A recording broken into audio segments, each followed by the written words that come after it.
Europe and Africa for Beatbread. And I'm afraid I'm probably going to talk at you for the next half an hour or so. My background is that I have worked in major labels for the last 30 years. I've run major labels for the last 20 years, most recently Columbia, but before that Atlantic, EMI, Virgin. And I joined Beatbread when I came across them when I was working in a venture capital fund. What intrigued me about what they were doing, I was looking at sort of progressive technology and music at the time.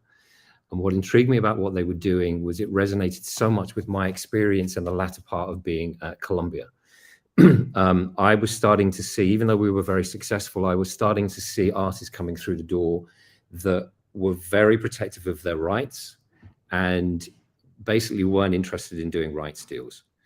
And I think that has just increased dramatically over the last 5 or 6 years. That's great if you're an independent artist. But the issues that I think a lot of artists and managers face is how you fund your career. And, you know, historically, the labels have been gatekeepers for success for artists. And that's all changed. I mean, now you can find distribution through a multitude of distributors that can give you global access. You can find a huge way of marketing and digital expertise outside of labels. And the missing component really for a long time has been funding. And Beatbread was conceived on the basis of industry executives coming together. We're a weird mix of music industry, business, finance, and technology. Our co-founders are ex-McKinsey, but Peter, who's our CEO and co-founder, was drafted into Universal by Lucian Grange to run their artist partnership division. And Beatbread really came from his experience of doing that and interacting with managers and artists at Universal. His thinking, having done it for several months, years, was that a lot of the managers had really signed their artists' rights away to raise money and taken the check.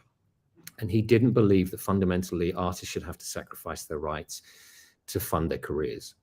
So he basically set out to work out a solution to that problem, and Beatbread is the solution. I'm going to show you a demo in a minute, but I'll very quickly talk you through how it works. And then I think the best way of understanding how it works is to see it in action. We not only fund artists, we fund labels. We generally at the moment, we have to have catalog as a component of our funding.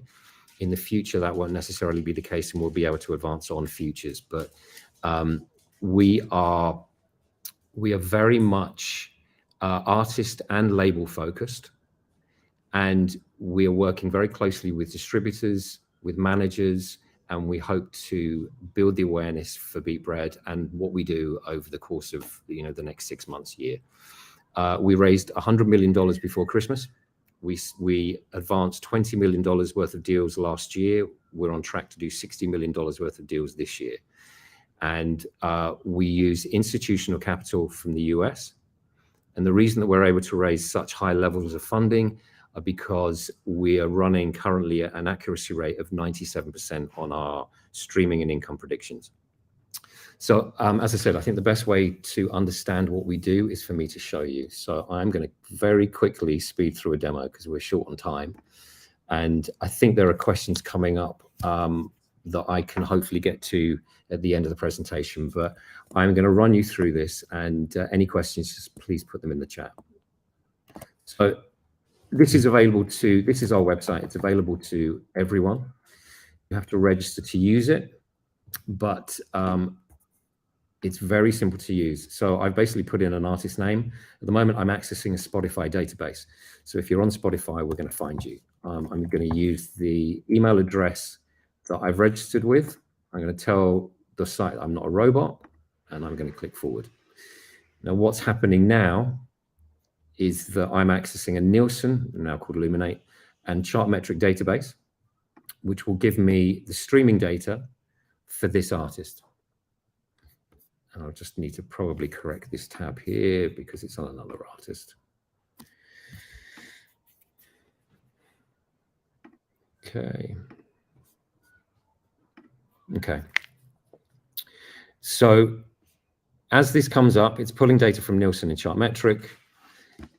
The bulk of the data is from Nielsen, and it's telling me that this artist has done 7.5 million streams in the past month. It's going to show me the tracks that equate to 80% of that business. And I'm just going to correct these sliders here. So I can see that of the 7.5 million streams they've done in the last month, these are the core tracks, and the other 20% are at the bottom here. It's also giving me a visual interpretation of what that streaming business looks like on that track over the last 3 months. So this is a month view, but this line is a 3-month pictorial view. So what we then ask the artist or manager to do, and this could be a label, is to tell us how much of the streaming income they get on each track. So it could be 50% here. It could be distribution fee of 13, 15%. It could be a producer royalty that we need to deduct of 3%. And you may want to take the track out completely, which means that you just take it to 0. But if you set those sliders accurately, and by the way, if you do 0 a track, the next best streaming track will appear at the bottom here. But if you set those sliders accurately, you can then click forward, and we can give a prediction on what we think you might be earning on a monthly basis. You can again refine that so that you can give us the accurate account of your last statement. Bear in mind, this is just on master streaming income. We're not taking any rights, and physical remains intact. We're not looking at publishing. We're not taking sync income, no live. We are working on a publishing solution that will be ready by the end of the year. But at the moment, this is just based on master streaming income. So click forward here. And now we're offering you the ability to customize your own deal. So the algorithm is processing all the data that we're getting from Nielsen, which is enough to give us estimates. And you're just about to see a screen, which I kind of talk of as the actions and consequences screen. The actions are on the left-hand side. These are choices that you can make. The consequences are on the right-hand side. That's the effect that those actions are going to have on the numbers. So top line here is music that you want to include in the deal. At the moment, the covenants on our investment dictate that we have to have catalog as a component in every deal. That won't always be the case, and we'll probably free ourselves from that in a couple of months. But at the moment, you have to include catalog in the deal. But you can also include 5 new songs, and you can see a new release line kicks in here. 10 new songs if it's an album. And we can also factor in options, which are more typical label type options. Works both ways. You can opt in, we can opt in, we can both opt out. Second line down is how long you want the contract for, how long you want to be in the agreement for. At the moment, it's set to a year, but you can bring it across to 2 years, 3 years, 5 years, and some of our deals go up to 8 years. You can see that the more income going into the deal, obviously, the greater the advance available, which is at the top here. And this is a cute little line at the bottom, which basically gives you the ability to ring fence some of that income. So if you're putting 100% of your catalog into this agreement for a year, you may decide that you want to ring fence 20% or 50% of that income. So it doesn't go into the deal. It's obviously going to reduce the advance, but it means that you've got some flow through of your streaming income, for whatever eventuality. Maybe we go into another lockdown and you can't tour, so there's no merch and live income, but you can basically have that as a bit of an insurance policy. But if you don't include that in the deal, obviously, let's look at the full amount here. So we've got catalog only, 1 year, and the advance available is $307,000 in this particular case. So the other number on this page to take note of is the recoupment rate. So we call it a recoupment rate because it's a language that everyone understands. We're not a bank. This is not a loan. This is an advance. And the recoupment rate in this case works on the basis that for every dollar that we receive, in this particular case, 89 cents of that dollar will go to recoup this number. And the other 11 cents is cost of money. It's not money coming to BeatBread. It's money that is basically paying for the finance. BeatBread take 2.8% of every deal, and that's already built into this number, which makes this number really simple. So again, if I'm doing a 2-year deal, that number is going to decrease, but 80% or 80 cents in every dollar will go to recoup this number. 20 cents will basically be cost of money. Now, if you think of that in terms of a label deal, that's essentially the reverse of most major label deals, although they are improving. But it's essentially the reverse of most major label deals. Now, one thing to highlight, 80% of our deals recoup within the term. This is not a random number. This number is being driven by the algorithm, and it's being driven by the data that we're reading from Nielsen, and it's telling us how much we can advance safely with all the costs involved, which means that the artist in this case can recoup within the 2-year term. If they don't recoup within 2 years for any reason, and I'll repeat it, 80% of our deals recoup within the term, not on the term. But if it doesn't recoup on the anniversary and it goes over, we take the hit. There's no penalty, there's no interest rate. We stand by the algorithm, and it's proving to be incredibly accurate. 97% accuracy, and across all the deals that we've done, and we've done 800 deals in the last 2 years, we're working on a plus or minus 3% accuracy rate in terms of our streaming and income predictions. So that means that as an artist or a label coming in, if you take a 2-year deal, you can be comfortable in the fact that you're going to be out of the deal and your income will be coming back to you within 2 years or on the anniversary. And if it doesn't, there's no penalty. So once we've done this, bear in mind that this is just based on Nielsen data, and it's only good enough to give us estimates at the moment. Once you've decided the kind of deal that you want, and let's say you're including catalog and you want to include a new EP that you've got coming up. So catalog is giving us 527,000. The new EP is giving us 151,000. It's on a 2-year deal. You don't want any flow through, and then you simply click forward. And this is where we need to get a little bit more serious in terms of the data that we're using. Essentially, we work with a lot of independent artists and labels around the world. They're generally working through distributors. It's not impossible for us to work with major labels. It's not common at the moment because it's far more difficult to get the kind of data that we require from majors.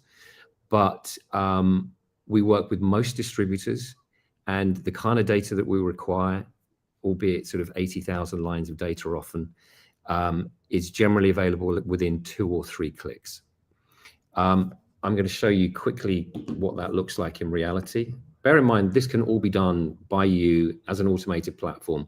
We do have in-depth conversations with artists, labels now, but you can do this, and a lot of our deals have been artists that are turning up at the site, going through the automated process and receiving advances within a week, 20 days, 30 days. So what we ask you to do here is to go to your distributor. Let's say it's DistroKid. We'll give you a blow-by-blow of exactly what we need to see from them in terms of the reports, including the excruciating detail. Once you've got that, and as I've said, it's generally 2 to 3 clicks, you drag and drop the report in here, and you confirm. Now, you may have more than one distributor across your catalog. You just go through the same process. It could be 5, 10 distributors working across your catalog. Let's hope it's not, because that's a huge amount of data. But once you've uploaded the report, you confirm that you've uploaded 6 months, and you submit for review. Now, what's happening here is that the machine is now analyzing all of that data. And when I'm talking about a particular stream, I mean, in reality, a stream. So someone in Germany may have streamed the record. We're going to look at the date that it was streamed, the country it was streamed in, what platform it was streamed on, whether it was premium or freemium. We're going to look at minute detail across the entire catalog and then lump it all back together to get a view of what that business looks like and what the income is that's being generated. We're going to match it up against Spotify for Artists accounts, which is view only. And then we're able to come back to you, and we'll have processed all of the various options that you may have opted for on that deal screen. The machine will then turn out a report to our team in New York. They give it a sense check. It goes to our CEO for approval. And once he's approved it, it comes back to the artist or whoever's applied, and it will look something like this. But rather than saying funding estimate, it will say funding offer. Now, because we've processed every permutation of a potential deal, you're now able to go, okay, well, that's great, but I'd like a bit of flow through, and I'd like to add 5 more songs, and that's the number that I'm happy to go with. You're then going to see a button down here that says confirm. And once you click that button and confirm, we send you a DocuSign contract. Once you've signed that, and we recommend that you go to your accountant, you go to your lawyer, run it through them first. But if you're happy, we don't take negotiation on the deal. We've never had to. It's a very simple purchase agreement. Once you're happy with the agreement and you've signed the document, it comes back to us. And the key factor in all of this is that we now ask you to put letters of direction in place with your distributor so that they then are instructed to divert the funds from the catalog that you've dropped into the deal to us for the term of the deal, or until recouped, whichever comes sooner. Once we have evidence in that, of that, we will then advance the money within 24, 48 hours. So it's a very simple process. It's made to be as barrier-free as possible, as transparent as possible. Our whole raison d'etre for Beat Bread is artist empowerment. We're here to stop artists having to sacrifice their rights to fund their careers. We're here to make it as easy as possible. And from a label perspective, we don't have the all singing, all dancing front end that we do with artists, because those conversations are generally a lot more complex.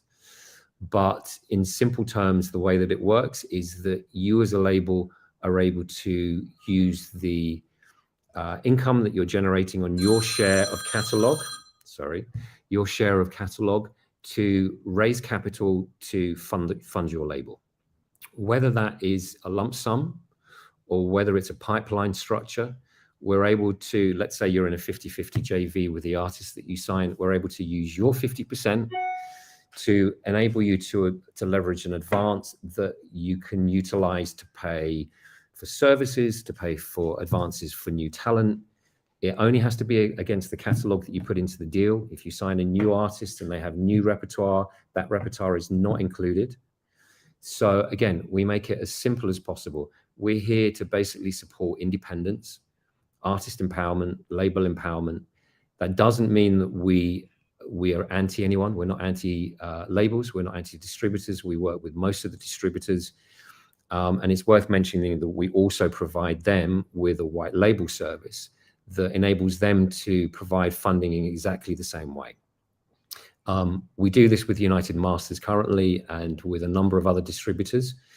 And we're working with one particular distributor at the moment to have our service completely integrated into their platform, which will mean that as an artist or a label, you can go to your royalty account page, and in real time, you can see your royalties clicking up and what we can deliver in terms of an advance.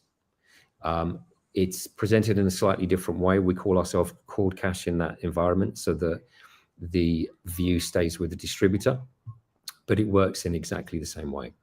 So that, in a nutshell, is Beat Bread and what we do. As I've mentioned, we are currently working on a potential solution for publishing. We're working with at least one of the major publishers, and we're working with at least one of the major publishers to really formulate our thinking around this. But the aim is to be able to advance songwriters' advances in exactly the same way. We do mini catalog buyouts. We don't necessarily agree with the idea of selling your life's work to a third party and not having access to it again. So you have the option to raise funds if you need them by doing a 5-year, 10-year, 15-year short-term sale, with the rights reverting back to you after that term. And we are currently working on an artist development structure, which I won't talk too much about, but the idea of that is that it will give managers the ability to have development funds in place for 1 or 2 new artists on their roster. That's on the basis that we believe that what's happening at the moment, or what's already happened, is that the majors are losing their appetite for development of new talent. And we're moving from a position where you have 3 major labels, and now we believe you have tens of thousands of mini labels, which are essentially management companies doing different deals with our artists, often sharing in the rights, and they're doing all of the hard work to basically develop new talent to a point where they can generate success. We're not saying don't do a deal with a label. The majors are amazing at swinging the bat at talent that's broken in the UK that they think can break globally. No one can do that better because they have offices around the world, and when they point at an artist, they can really deliver success. But that's not the reality for most artists.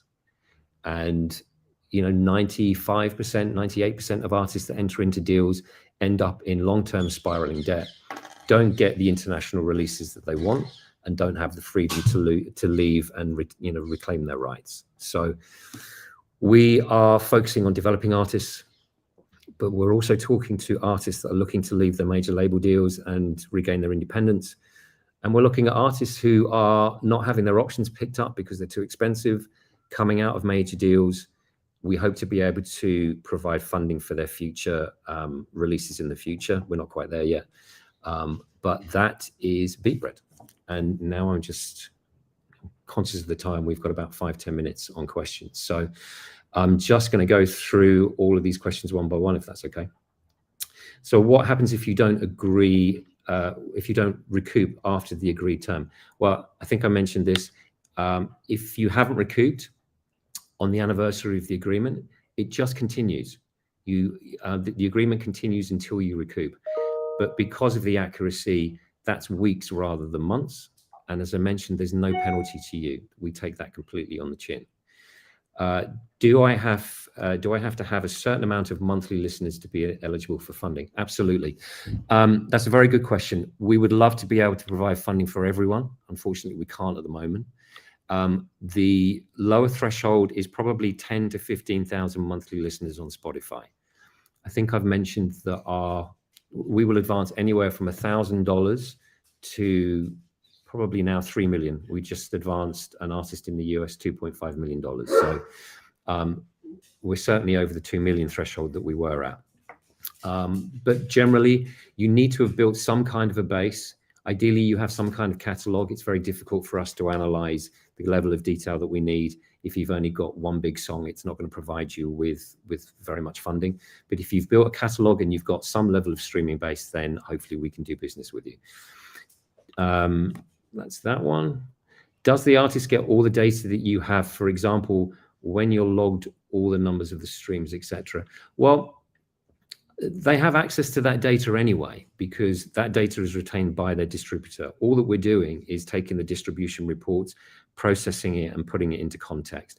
We've built a huge amount of data. As I said, we're based on AI and machine learning. So our machine has learned over the 800 deals that we've done, but it was run 30,000 times, working on 200,000 artists, 4 million tracks, and several billion data points. So it's learned a huge amount in the last 3 years. But the data that we use is available to you as an artist or a label anyway. Why do you deduct a producer royalty? Is this part of... okay. So we can only advance you on the income that you as an artist or a label receive. So if you've got costs to take out, so you may be paying a distribution fee, you may have to pay a featured artist, you may have to pay a producer, we need to deduct those and work on just what you're receiving as an artist or label as income. Because then we know that everything that we're getting is less reductions. As a label, can we pull multiple artists from our roster to increase overall funding? You can put in your entire catalog. You can pick out certain records. You can pick out certain artists. We give you complete flexibility. As long as we have a catalog component, you can basically customize what you want to put into the deal and what you want to keep out of the deal. And as I've said, if you sign new artists after you've come into an agreement with us, they're not included in the deal. If you have artists that are included in the deal that put new records out that aren't included in the deal, it doesn't need to be included.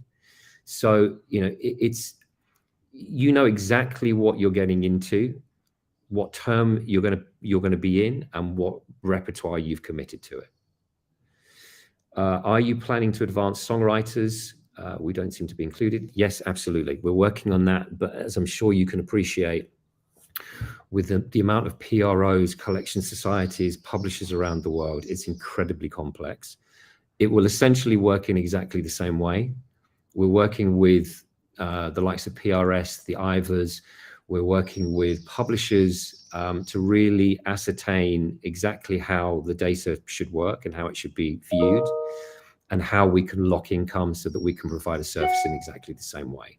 So we're not there yet. We are starting to look at catalog mini buys, but by the end of the year, we'll be advancing songwriters as well.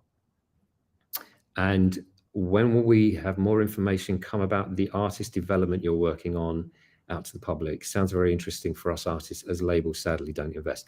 Well, the one thing that I will specify now is that that takes us into a realm that's far more like the major label business, where 10 artists are signed, 9 will fail, 1 will succeed.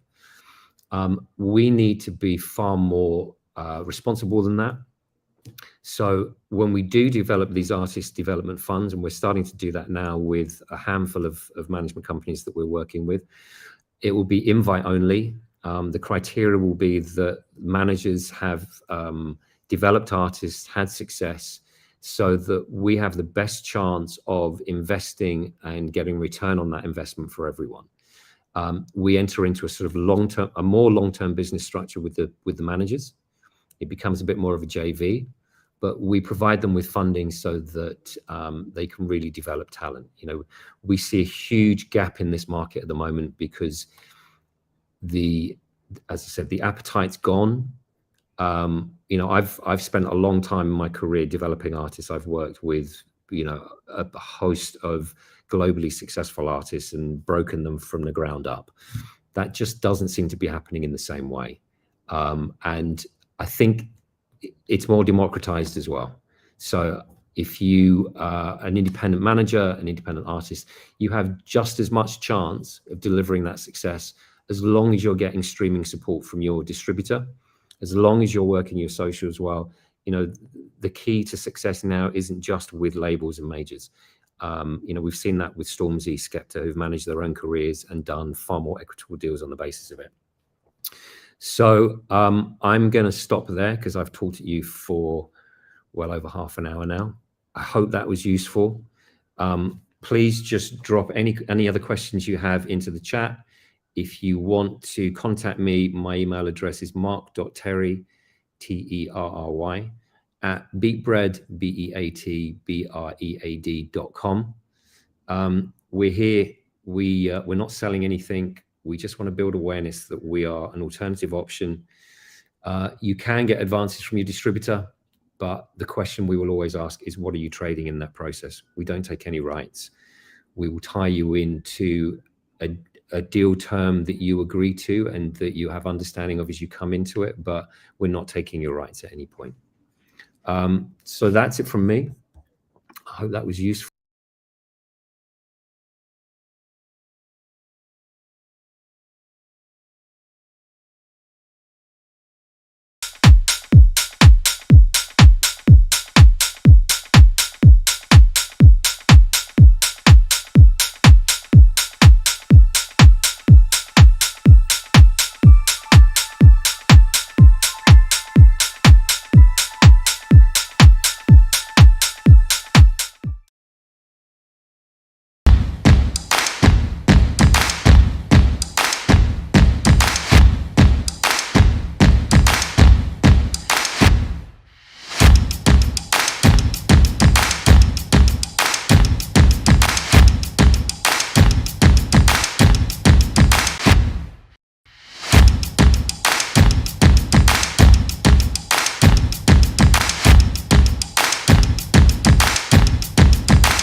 All right, what's good?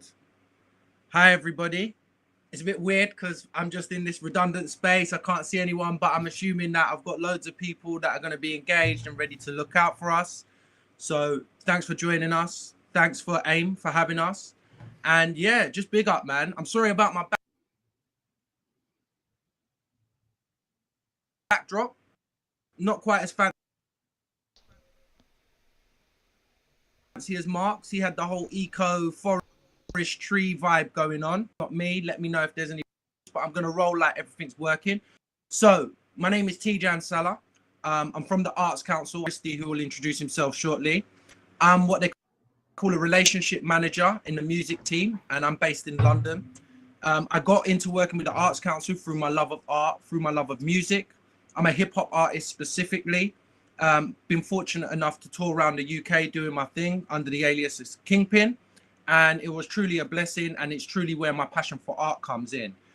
Me at the Arts Council, one of my personal things that really drives me is kind of making sure that we're funding a diverse range of arts, specifically underrepresented communities, you know, the global majority, those from working class backgrounds that might have a social barrier to arts.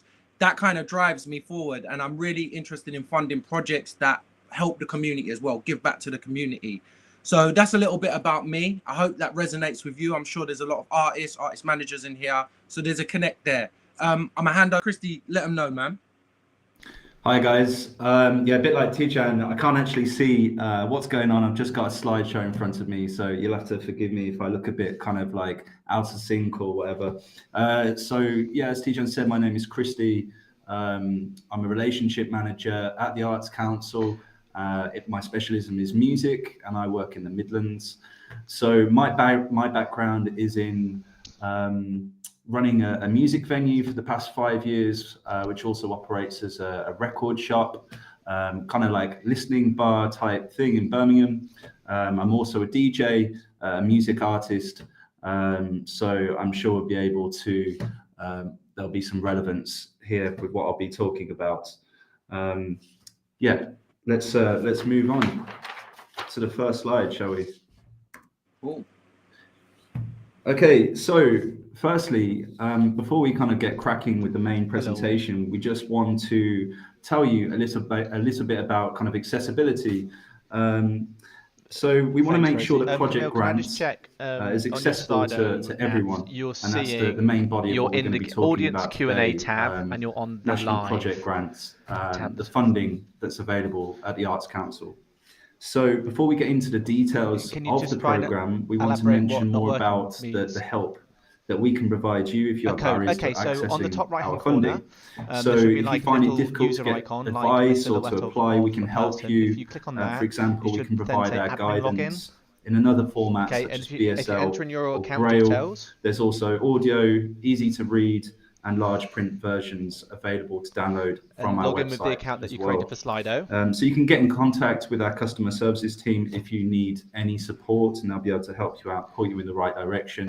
Also, not a lot of people know about this. You can audience Q&A, ask for to be assigned, or you can apply for funding for an access support worker who will work with you on the application process if you need that assistance. So yeah, as I said, you just need to contact customer services and they will help you with that.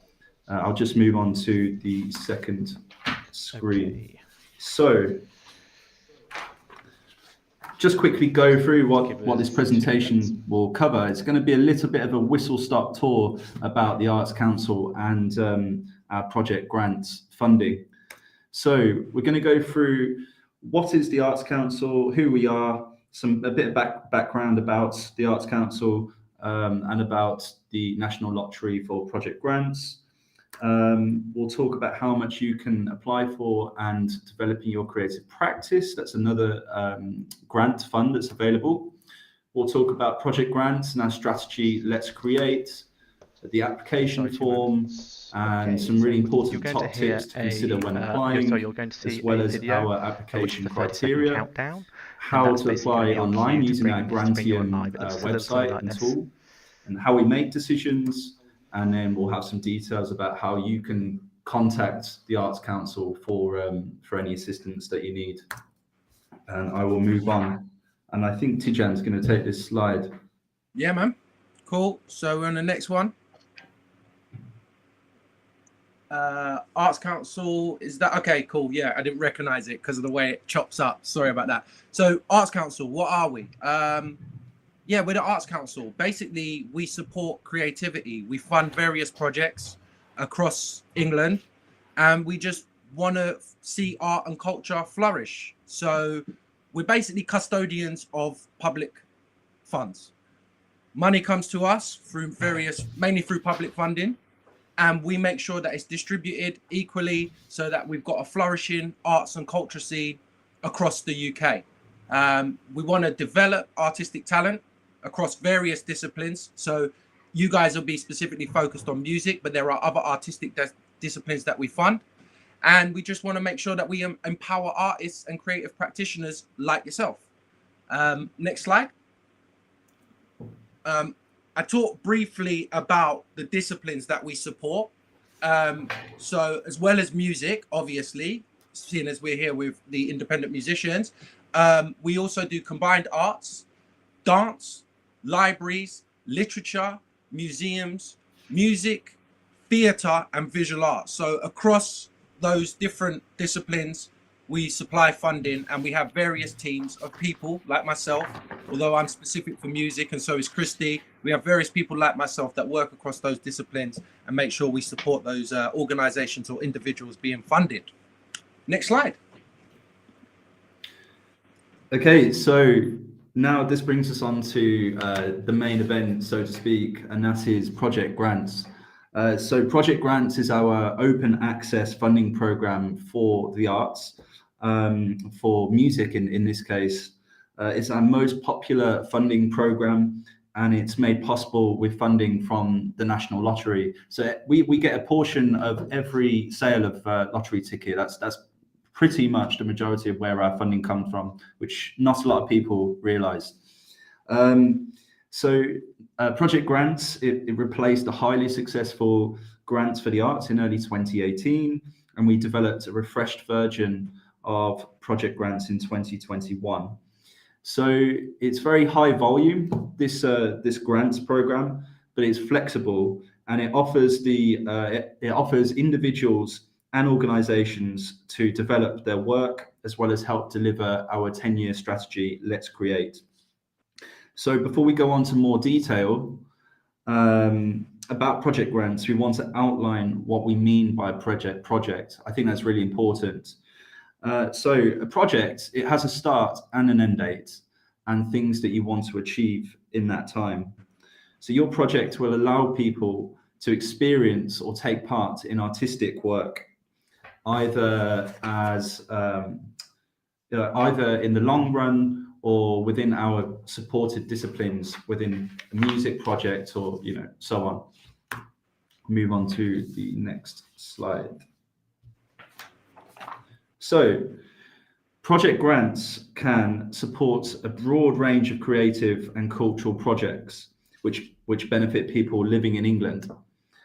They support a wide range of individuals and organizations, professional companies, non-professional groups, such as community groups, to deliver creativity and culture. It can range from projects directly creating and delivering activity to projects which have a long-term positive impact, such as organizational development, research and development. That also applies for individual research and development for a project that you might be interested in delivering. As always, it's open. It's not time bound. There's no deadlines, and you can apply at any time, really. So you can choose to apply to Project Grants applications. So I moved on to the next slide a little bit too early. For £30,000 or less, or £30,000 or more. So there's two brackets basically. And the difference between the two is that the £30,000 or less bracket is a little bit more simpler. It's not quite as comprehensive in terms of the application form. The £30,000 and up bracket is a little bit more rigid, or not rigid, sorry, just a bit more comprehensive and detailed. And you really need to pay particular focus on applying our Let's Create strategy, which we'll go into a bit more detail about. See if I can go back quickly. Yeah. So I just wanted to give you a few examples of what you guys might be interested in applying for funding for, with your background as potentially being artists or label managers, and so on. So you might be interested in applying for funding for recording and production costs, for recording sessions, studio fees, equipment, mixing and mastering. So those things you can apply for. We have funding available for that. You might want to apply for marketing, promotion of a specific project. For an artist, whether it's yourself, you want to market yourself a bit more, or whether you're a label owner and you've got artists on your roster that you want to create a marketing campaign for. These things, again, you can apply for funding for. Do you want to put on a tour or a live performance or a series of live performances? Do you want to finance travel, accommodation, venue fees, equipment, transportation? There's a lot of different options, and that's just to name kind of 2 or 3 really. I'll move on. Cool. To Tijan. All right. So we talked about project grants, our most popular stream. This is one of our most competitive streams, which is developing your creative practice. With project grants, individuals or organizations can apply, whereas developing your creative practice is strictly for individuals.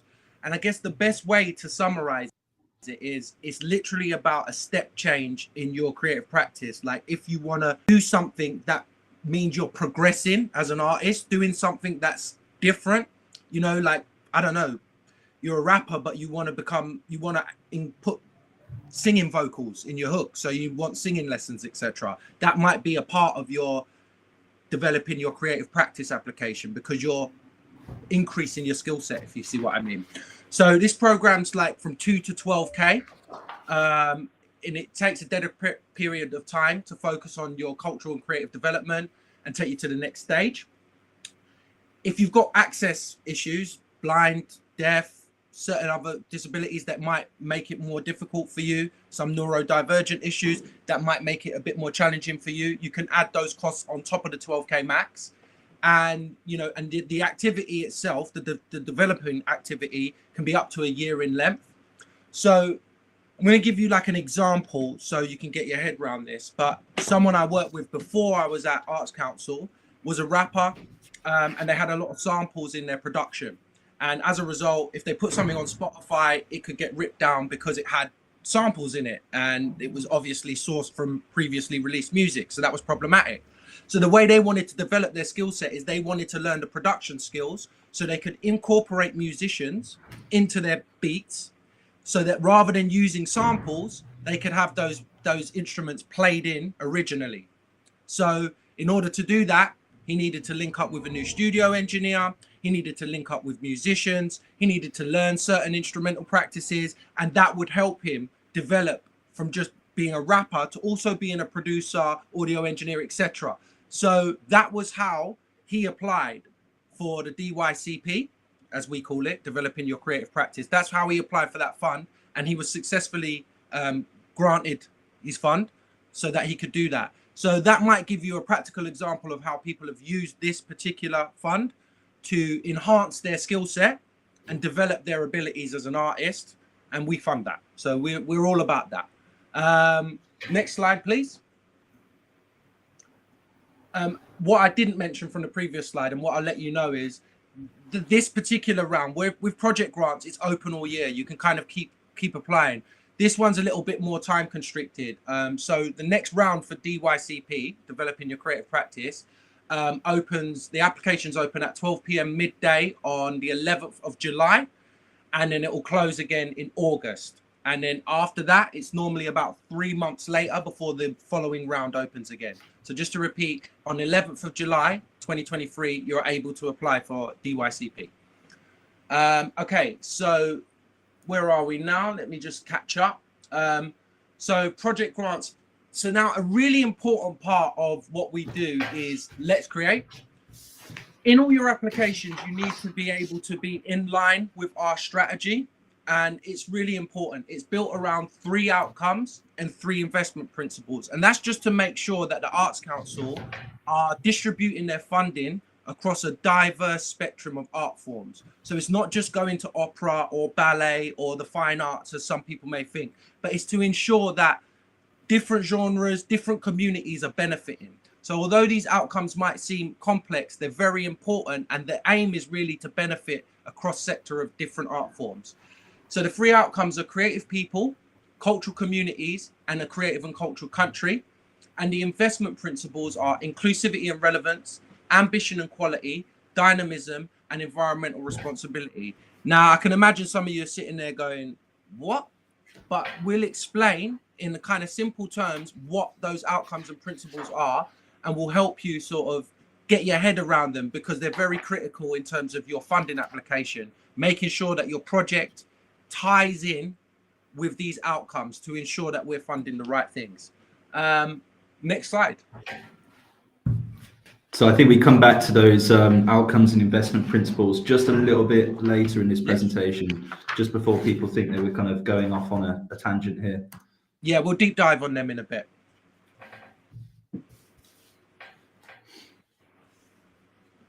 Okay, so sorry, I just went to the wrong slide there myself. So we've talked about the outcomes very, very briefly. Now we're just going to talk about the actual form, what it looks like. Ultimately, it's 4 sections. Firstly, you're going to input your essential information. So this is like, what is your project about? And try and make this clear, because when we're reading this application, we don't want to read it and go, huh? What? You know, try and make it clear and simple. You know, I'm putting on a concert, I'm releasing an album, I'm running a label and supporting a bunch of artists. So the essential information is broken down in 2 segments. You've kind of got the very brief headline of what you're doing, and then you've got a little bit more of a detailed description where you can use more words and kind of talk about a little bit more about in depth about what your project's about. The next is feasibility and risk, and your finance and the kind of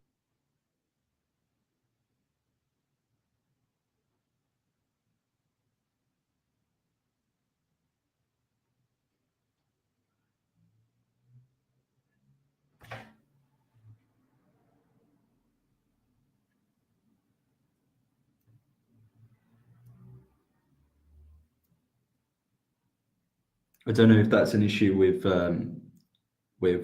my computer. Yeah, I saw that. We just have to roll on and hope that everything's all right. So essential information, feasibility. The next thing,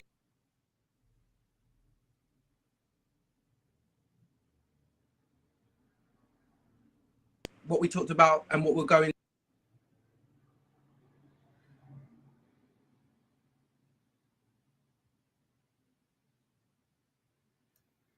Brief overview of what the application.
Hello and good afternoon.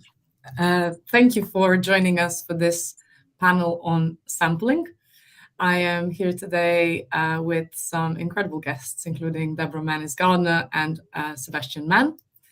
And we will be discussing the do's and don'ts of sample clearance. My name is Sara Al-Hamad. I'm a senior paralegal at Wigan, a law firm that specializes in lots of different media issues, but I focus on supporting the film and the interactive entertainment team.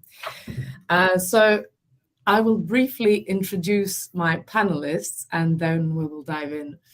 So Deborah is dubbed to be the queen of sample clearance, a term that I always like to mention. So Deborah worked with a lot of legends, including Drake and Eminem and Kendrick Lamar. And she also handled music clearances for films by Martin Scorsese, the Coen brothers, and many, many others. She is an award-winning music supervisor of HBO's series Dr. Dre and Jimmy Iovine docuseries The Defiant Ones. She has spoken in many events, and she is definitely the go-to person for any questions on sample clearances. So it's an honor to have her with us today. And I'm also joined by Sebastian Mann, a label and publisher relations manager at Tracklib. Seb used to work at World Circuit Records, working with bands and artists, including Buena Vista Social Club, Fatoumata Diawara, and many, many others. So yes, welcome both. I'm very pleased to have you here with me today. And I thought we might start this panel by naming a particular sample that you like hearing over and over again. So yes, over to you, Deborah. So that's a hard question because I've been doing sample clearances for 33 years now. So, so to pick a favorite over that spectrum of time is difficult. There are samples that I cleared that didn't get to be used. And those are some of the ones that excited me. Like I was able to clear Richard Pryor that was initially used in Kendrick Lamar's song King Kunta, but he ended up not using it. Another exciting one I did is when I cleared Bob Dylan and I was able to clear it in 2 hours. So there's always these exciting stories of failures that are still exciting as well as success stories. I just happen to love sample clearances. It's kind of like blood in my veins. Well, that is fantastic for our panel, most definitely. And so what about you? Do you have any favorites? Well, like Deborah, it's a difficult question to pick one, but recently I've been a big fan of a producer duo called Overmono, and they're influenced by a lot of 90s rave culture, and that's kind of the musical milieu that I grew up in. And so when they sample that kind of stuff, it really interests me. So they've got a track called So You Know, which samples an old 90s vocal, which I absolutely love. I do enjoy when you're listening to a song even for the first time and then you don't expect it and then it just hits you. Oh my God, I know this one. I am addicted to that feeling in particular. Okay, I guess we can now hop onto the topic. I thought that a good beginning, given our audience, would be to just briefly clarify on these main terms that we encounter when dealing with sampling. So we have sampling, we have interpolation, we have a medley, and then it is all connected by a clearance. So if you could please explain what those are and how they intertwine and why are they important each in their own right. So whoever wants to go first. I'll be happy to take that question. Especially because we were the ones that came up with the terminology back in the early 90s, because then it was called theft. We then retitled it sample clearances. But then how were we able to differentiate when someone lifted the original recording and incorporated it into a new song, which is a sample, versus an interpolation, which is when you re-sing or replay just the composition side. So it's only one clearance versus two. So let's start off with that. And if I'm slowing this down, it's important because we're on to third and fourth generation of people that are doing sample clearances now. So a sample is when you lift the original recording, meaning you take the master recording and the composition, do as you will, whether you chop it up or take it as it is, and you put it into a new song. And that means you need to get permission from the publisher and the record label, not the writers, not the artists, the publishers and the record label consent, as well as negotiate a fee. If it's an interpolation, again, we said re-singing a portion or replaying a portion, we just need to clear the publishing and we just go to the publisher for consent. Then you kind of went down that rabbit hole of remixes, mashups, which are, the terminology that kind of changes, because a mashup in essence could be deemed a medley, if you will, although sometimes we don't care for that term because maybe you're repeating it, using it more than once, although medleys used to do that. It's just terminology, and we're always reinventing terminology in this industry. We're doing it right now with new technology. Sarah, you deal with new technology, so you're hearing that and these terms that are coming up that we're making up or trying to apply. So a mashup or a medley is when you're combining more than one song to create a new song, and you have to try to first of all get permission, and then determine what is the value for each of these songs. So they're difficult, they're exciting, but that's really what the genre of the kids are listening to, are the mashups. Well, thank you to Sebastian now. That's great, Deborah. Yeah, I think just to continue on that, to expand on the actual process, which is historically quite a complicated one for producers to go and obtain licenses, is when we get to the clearance stage to get a license from the master owner and get a license from the publishing copyright owner. It can be a complicated process, and it can be expensive. It can be very complicated. I mean, here, listening to Deborah explaining that, listening through the ears of perhaps the listeners today, already there's a lot of jargon in there, which is quite complicated.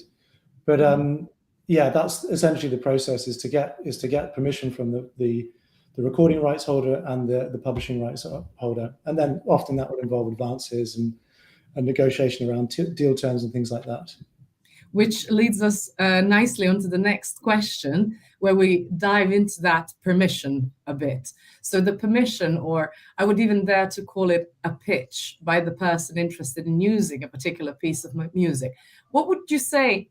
What is the main thing to keep in mind when you need to provide a framework for your idea, for your pitch, in order to get that approval, in order to get your thoughts across the right way and possibly get the best deal? What will be the main ingredients of that?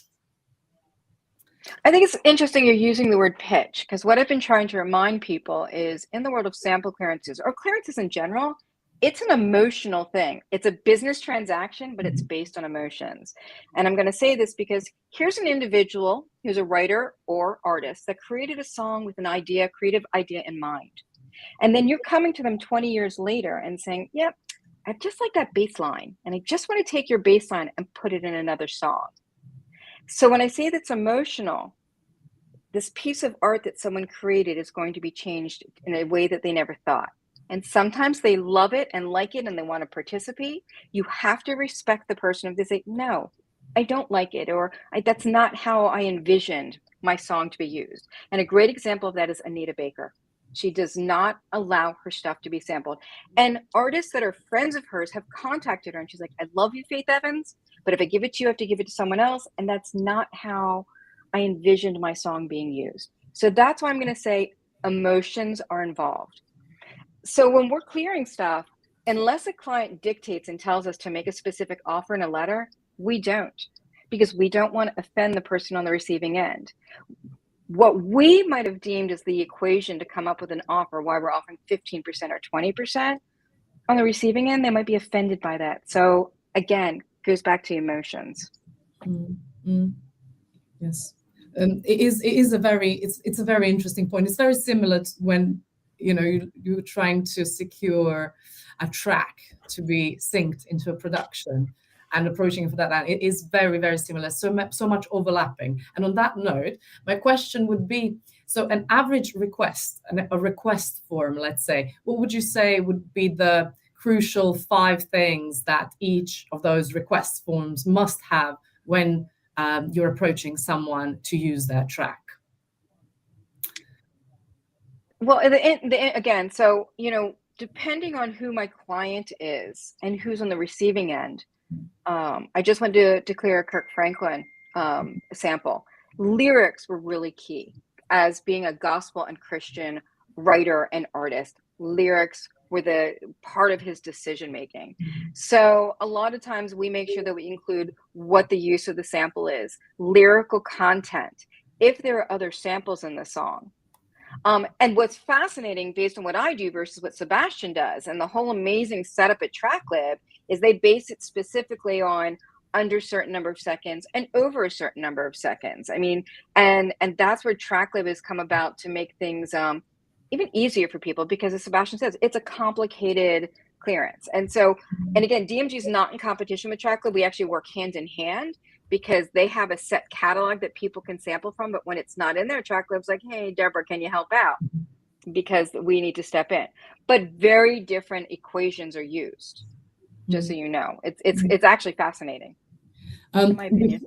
Before we kind of dive into the difference between your respective two models, one of the things that might be useful for people here to know is how can they actually find who holds the rights to a particular song? Obviously, with TrackLib, I assume there's a search engine and you just type the name of the song and then it comes out. But what if it doesn't? How can a person get that information? What would be the first go-to?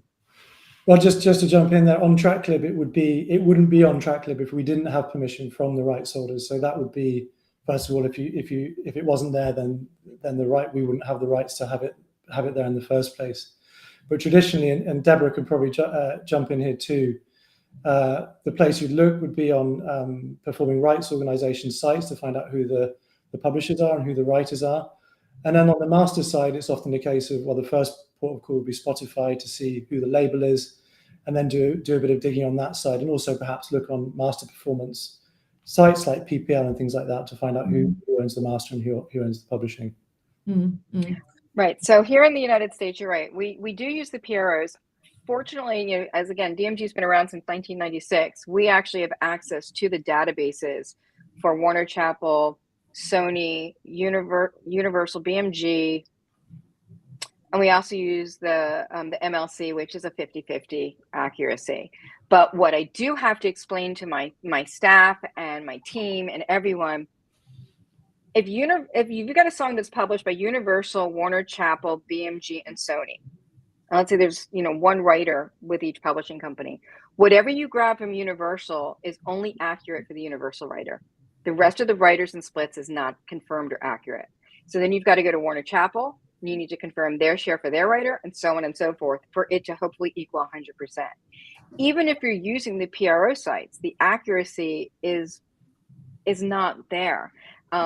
It's a problem in the music industry because every publisher and every PRO is saying the same thing, but it's almost like it's in a different language, and it's like the Tower of Babel, and no one can understand. So the databases aren't communicating to each other, and that's the giant problem, not just in samples, but music clearances in general.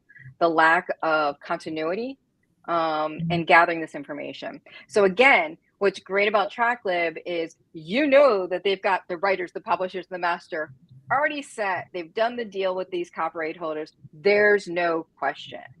Then the rest of the time, non-TrackLib is digging in and confirming stuff.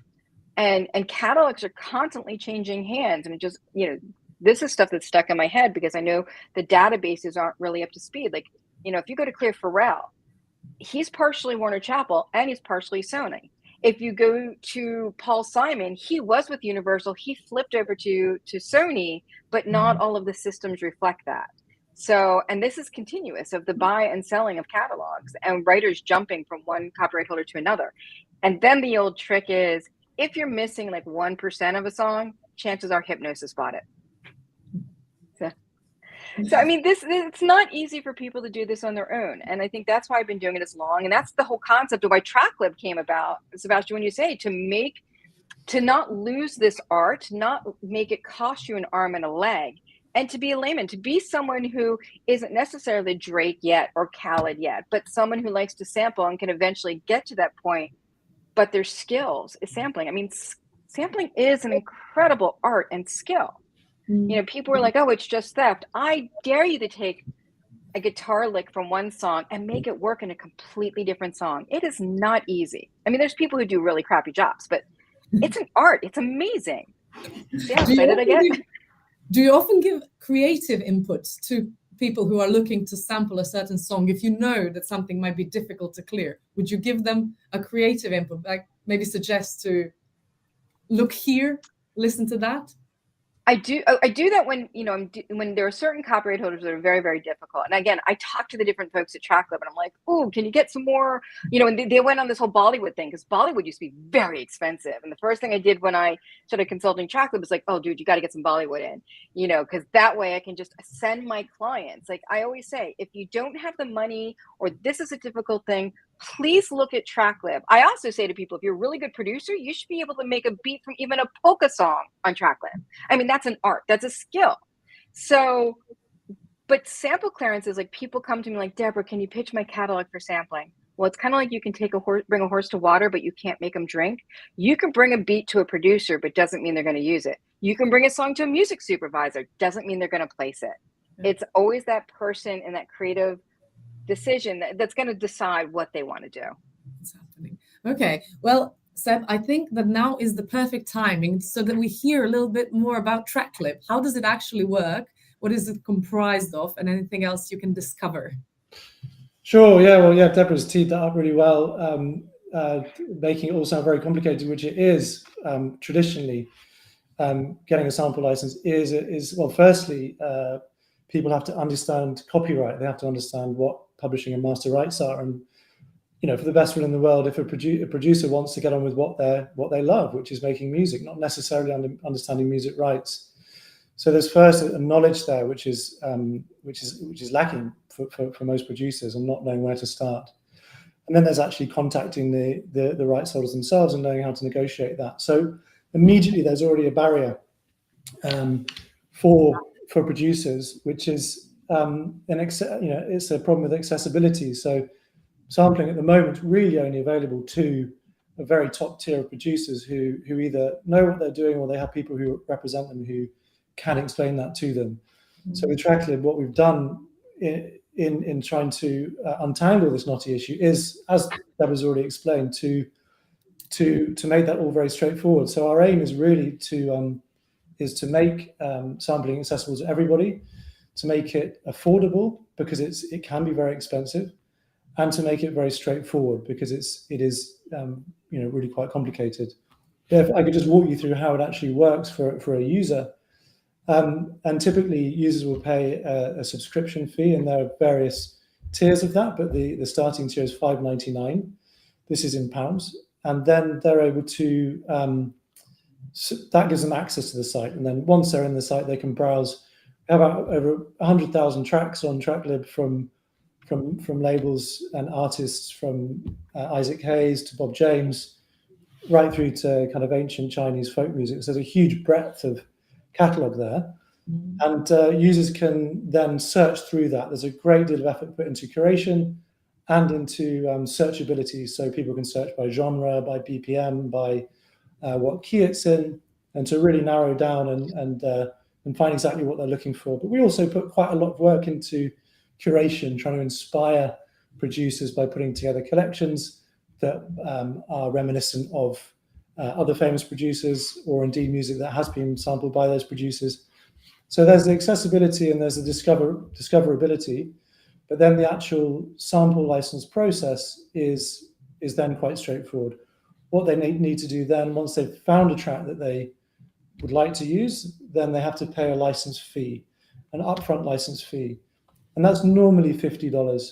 We have 3 categories of songs, with category A being $1,500, category B being $500, and category C being $50. I don't want to get too complicated here, but they're the basic categories, and that's the upfront license fee.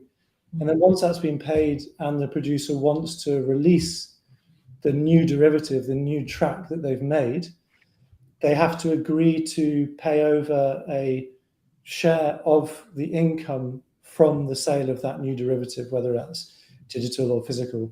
And that's on the master side, so that's on the recording side. And on the publishing side, they have to agree to to give over a split, a share from the new composition that is paid back to the original rights holder. And Deborah touched on it earlier, but that rate card is essentially based on the duration of the track, whether it's up to duration of the sample, whether it's up to 2 seconds, up to 15 seconds, or up to 60 seconds, and the category of the song. And that will determine the revenue that they have to pay back to the original rights holder and the split that they have to give back to the publisher. When So you say category of song, what exactly do you mean by category of song? So it's a tricky one with category of song, because we felt like that was necessary in the beginning, because labels will want to perhaps ring fence tracks that they see as higher value. But what we've seen happen on the platform as we've been working for the past few years is that the music that's the best is music that's in category C, and that's not a reflection on the quality of the music. It's just what we've decided is it creates the least friction in the licensing process. So we've got about 98% of the category in category C. But as far as how we define that, it's really up to the label to decide. But it's no reflection of the quality of the music. Can I just bounce off of that? So let's look in comparison of what Sebastian and TrackLib offers in fees. In the United States, a standard publishing sample fee, publishing, is $2,500 non-recoupable, $2,500 US non-recoupable. If a song has 4 publishers, that's $10,000 US. Now, many times I try to work with the publishing, hey, it's 4 publishers or 6 publishers. Can you bring that down to like 1,000 or 1,500? And that's like me groveling. So, and then on the master side, the fees can range from, I'd say, $3,500 to $15,000 US. So I want you guys listening to this to understand the huge difference. So that's what Sebastian means when you've got a higher end client like a Drake or Khaled. But we work with also a lot of independent artists, and we tell them right up front, this is what your budget's going to be. This is what we can try to do for you. If you don't have a lot of money, do you have the ability to re-record and do an interpolation? That cuts 2/3 of that budget. So I just want everyone to get a taste of that. Overseas, the publishers used to not charge a fee because the money would flow through the PROs, but Sebastian or Sarah, maybe correct me, I think the publishers are now starting to charge fees overseas with samples or on the publishing? As an upfront license fee, like it is on the master side. Yeah, are they starting to do that? It's not something it's not something we do on TrackLib. The master license goes there. I know you don't. But I was just wondering if you know if the publishers do, because I was talking to Universal in the Netherlands, and they were implying that they were going to start charging fees, right, as well, like the US does. And I think that's kind of understandable, really. Why wouldn't they? So if that is the case, yeah, I'm certainly not surprised. Yeah, it's just like a red flag, kind of thing. Yeah. I mean, and the other thing is, I do have clients overseas that hire us.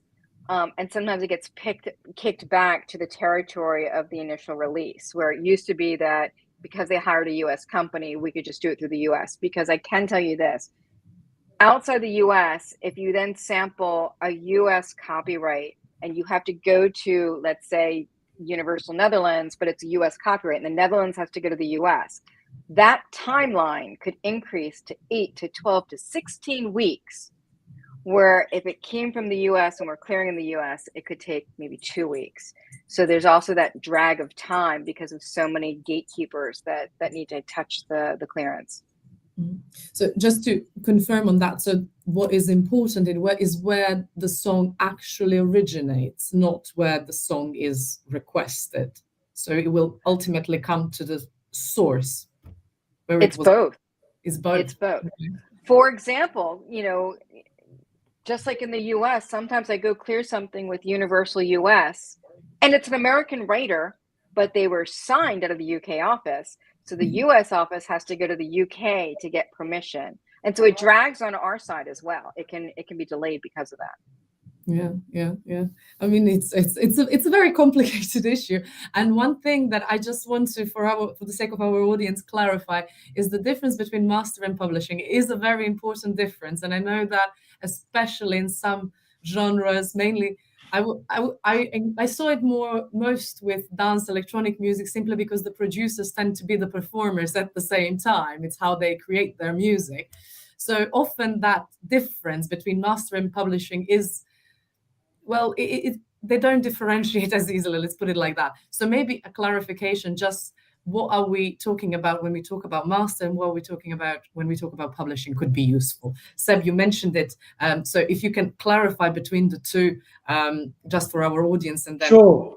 Yeah, absolutely. I'm embarrassed to admit it's taken me, a long time to understand what seems like quite a basic concept, but it's strangely complicated. But the basics of it are that the master rights, or the sound recording rights, refer to the actual recording, the way that I describe it is the sound that comes from your speakers, the actual content that's been recorded is what you can hear.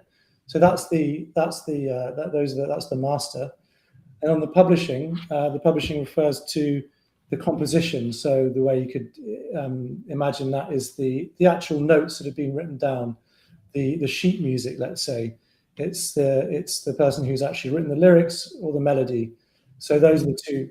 That's the distinction between the two. But yeah, Deborah, feel free to jump in if you want to add anything there. Yeah, it's an interesting one. Again, because I've been doing this for so long, but sometimes people thought, well, I didn't use any of the lyrics, I just used the music. So do all those writers get included? Is it still the same value? I have to explain, yes. But that's, okay, I'm going to go back to like getting all excited again. But I believe that it's hip hop producers, rap and sampling that changed the whole world of writers and publishing and splits.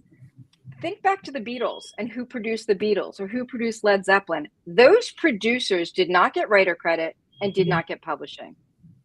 Jump ahead to the 90s, late 80s, 90s. How did producers make their money? It wasn't that they were just paid a fee. They too were getting a piece of publishing and writer credit.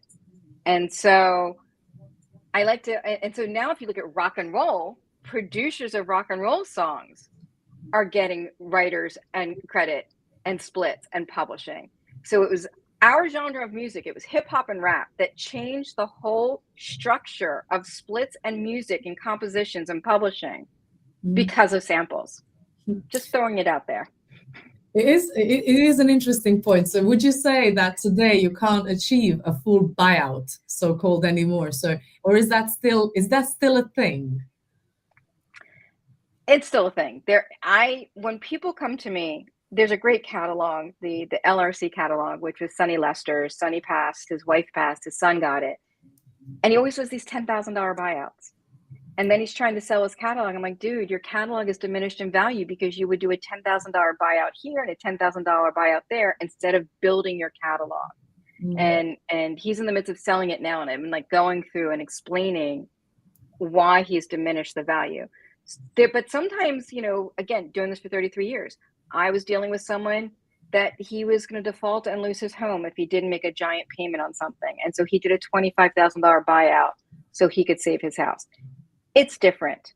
But what I try to teach people who have been sampled is please take a piece of the copyright, because this is like owning a piece of art. And this gets passed down and you're going to put it in your will, and it's going to go to your children and your grandchildren and your great-grandchildren.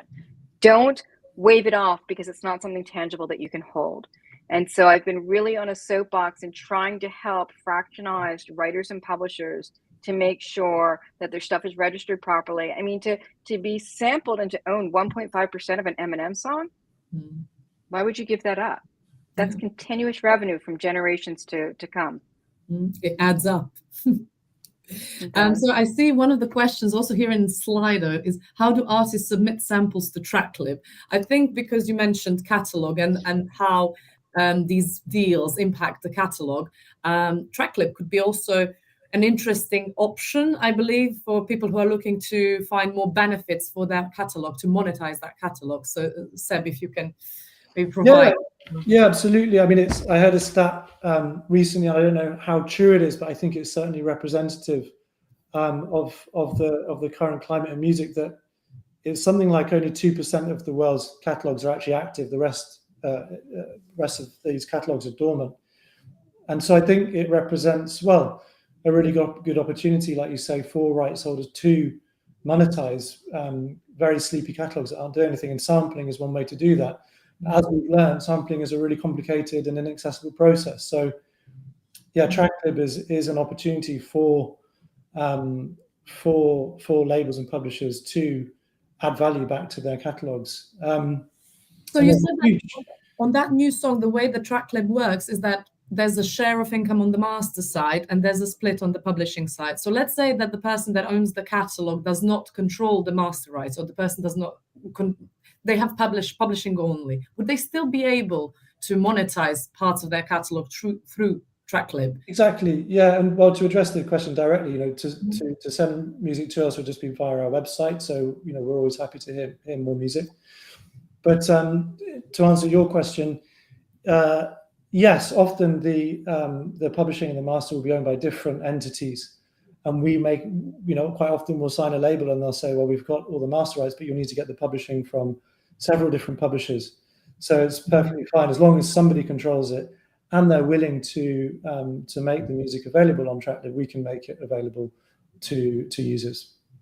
And in that scenario, would you provide the service to clear the remaining copyrights? Actually, I don't need this. It's actually clearance. But yes, would you provide that service? Well, in as far as we can actually go to, in some cases, I'm working on a catalogue at the moment, and there are several writers on. There'll be one track that have 5 or 6 writers, and I have to, clear all of those and speak to all of the labels or the publishers, the writers directly. So as far as clearing it, yes, we do that. But like I said before, everything that you see on the platform is cleared already, which gives people a lot of peace of mind, actually, that they know they don't need to be looking over their shoulder to, whether something's being cleared properly. And also the other thing is that they can, because a lot of the time people can put a lot of effort into creating a new track, spend hours or weeks or years laboring over a new derivative.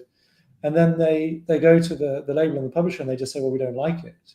We don't want you to release it. Or they ask for a really huge advance, and it means that they can't afford to do that. So the way TrackLib's works is that there's no approval. Once the track is on the site, once it's available and somebody sees it and they want to use it, they know that it will be approved, regardless of what that track might be like. We have a few restrictions around hate speech and violence and things like that, but otherwise, people know that if it's on TrackLib, they've got approval to use it.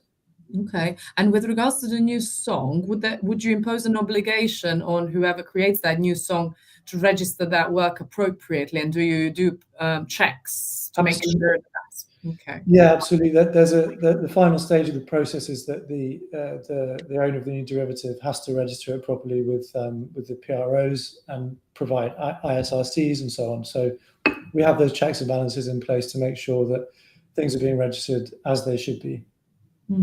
Okay. Well, I guess we talked about different types of sampling, about clearing rights, the differences between the traditional model and this new modern model. But one of the things that well, maybe it's more of a philosophical question, but given that we don't have many questions from the audience, any questions from the audience, I thought I might start this second part of the discussion, which is more to do with artistic freedom. So one of my favorite infringement cases, as one can have a favorite infringement cases goes, is one including Kraftwerk, the use of Kraftwerk's song, where the German Constitutional Court famously said that the impact on Kraftwerk didn't outweigh artistic freedom.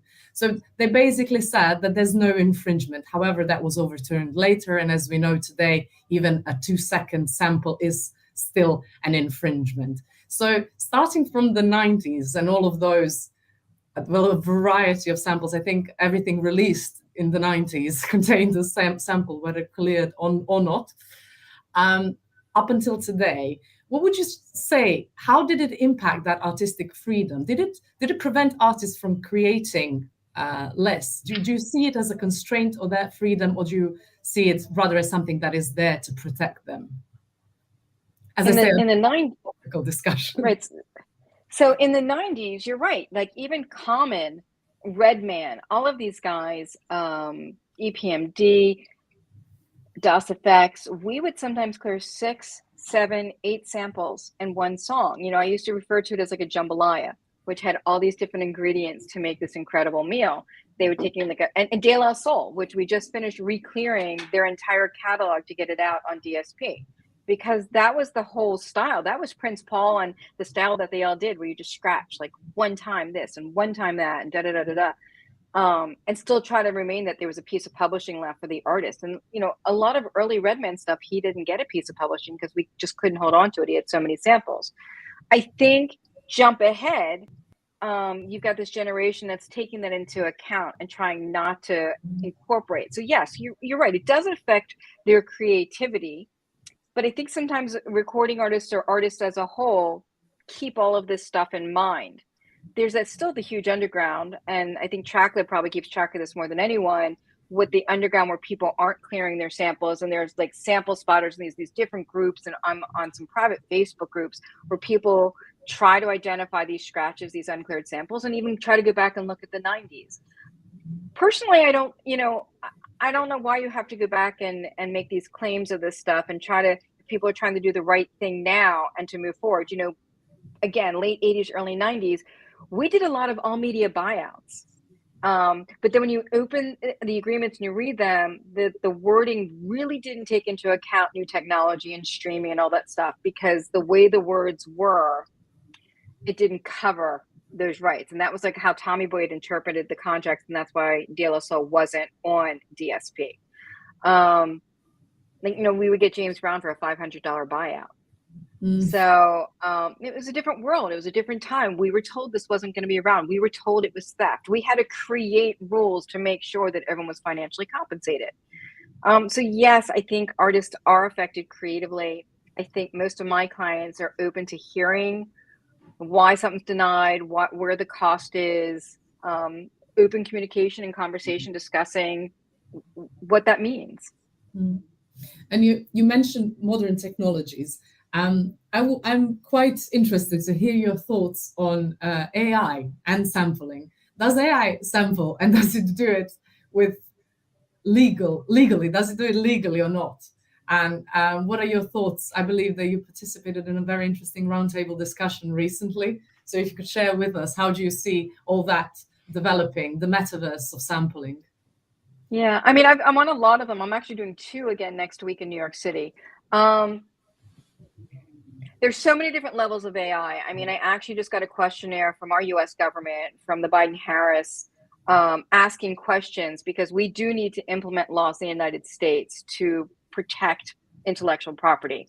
And the laws in the US are very different than overseas. For example, the likeness of someone under AI is deemed fair use in the United States, but not fair use ex-US. So we're kind of hoping, us working on these rules and creating structure, we kind of hope that ex-US will kind of force the US to change and recognize the likeness in the world of AI. Because if you sample someone's voice from a movie or from a speech and you incorporate it in a song, you need to get permission from that person for the likeness of their voice. So why shouldn't that apply to AI? Why should that be deemed fair use? AI, we're not there yet, Sarah. We're part of discussions, and I'll be happy, like, to, since you seem to be so excited, I'll send you some links of conversations. We have these AMAs that go on once a month. But AI, if you think about it, is a form of sampling or interpolations, if you will. A human being created a program to do a search. As a songwriter, you might use certain tools like that to help you come up with words to write your song. But you also, in essence, be taking lyrics that belong to another writer or from another song, or has, you know, or even a cadence, which you cannot copyright in the United States. But you know what? When you hear someone rap a certain way, you know it's Snoop, or you know it's Drake, or you know it's Marshall. So we have to protect these artists. We have to protect people's likeness, what they own, what they've created. Why should you get to use it and not give them compensation? I don't think Grimes is the right way of saying, well, you can do whatever you want, just give me 50%. That's not an answer either. So we need to go down the path of having discussions, open discussions, conversations, pull the publishers and labels to come to the table and not say, we can't do it, you're not doing it. Like, remember, Universal did that with The Weeknd and with Drake. They did that with Napster and it backfired on them, as we all know. So don't take that position with AI. Address it, look at it, have conversations. Let's create a structure. Go back to sampling. 1990, we were told, you are stealing a song. No, we want permission. Let's negotiate. Let's do the same thing with AI.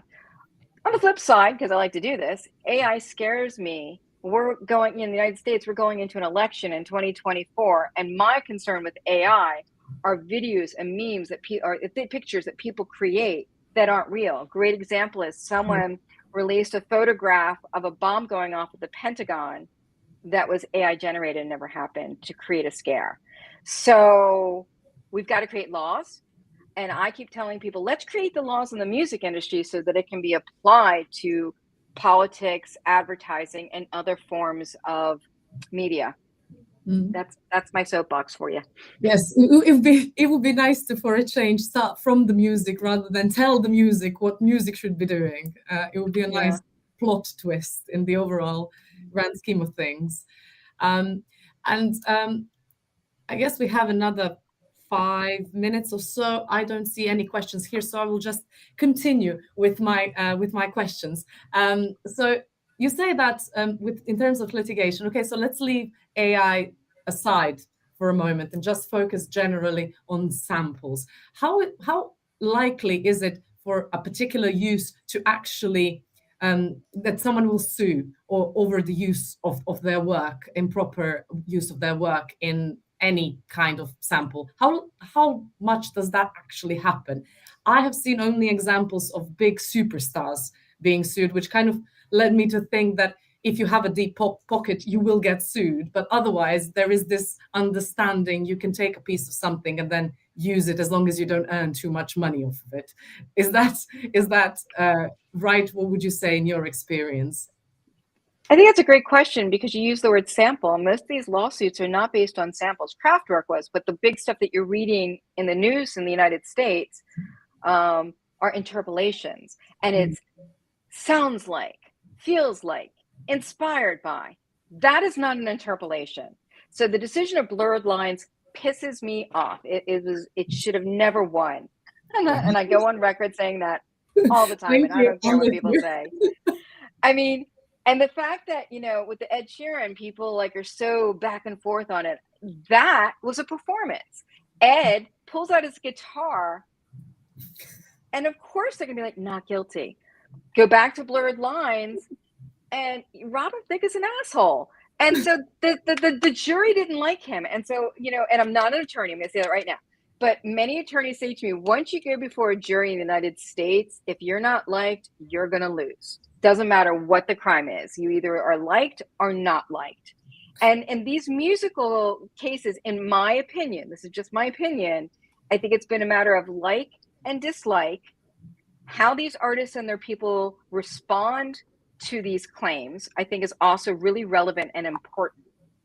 But those are again, feels like, inspired by, similar is not an interpolation. So I think other cases that you might read about in the United States are where someone might clear a sample from copyright holder allegedly A, and then copyright holder B comes out of the woodwork and says, well, A doesn't own it, and you should have cleared it with me, or you cleared the wrong sample with A, it was actually my sample, and you need to be clearing it with me. And so those are the sample or the master uses, which of course leads to publishing. But those are the uses that I see in the courts more than anything. And that's, I think, human error. Okay. Well, thank you for that. And for our last 4 minutes of this panel, I would kindly ask you to give advice to people who are looking to sample.